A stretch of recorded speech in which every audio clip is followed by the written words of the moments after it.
Okay, let's dive right into this explainer. Today we're exploring something that has completely captivated humanity for, well, basically forever: our deep rooted connection between children and nature. It's a thread that runs straight through the very fabric of human history, literally from our most ancient myths all the way to our modern classrooms. We're going to look at how we've always viewed the natural world as the ultimate teacher, and how that ancient wisdom is right now completely reshaping modern education. To start us off, consider this core question. Seriously, think about it. Why are we so incredibly obsessed with the idea of children being raised by the wild? Across different cultures and continents, there is this recurring, almost universal fantasy of a child escaping the corrupting influence of human society. It's this idea that living without human contact, literally being raised by animals, somehow provides pure, unadulterated access to the wisdom of the natural world.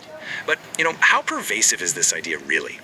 Well, here's our roadmap for today. To help us find out, we'll start with the wild child myth, then move into folklore as ecological memory. After that, we'll look at the forest school movement, constructivist learning in nature, the real impacts of play, and finally, reawakening cultural consciousness. All right, let's kick things off with section 1, the wild child myth.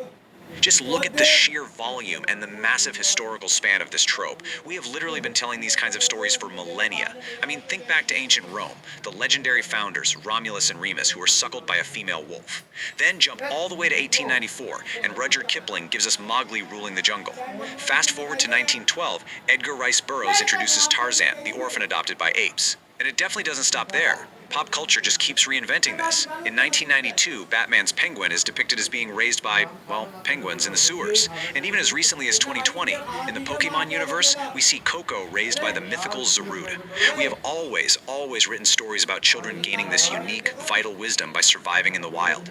Moving right along to section 2, folklore as ecological memory. The earth is our mother, and we are her children.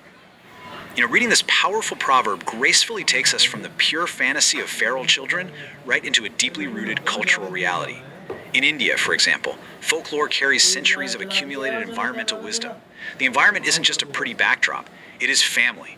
It imparts environmental ethics, nurtures ecological relationships, and it really fosters an incredible emotional bond with nature.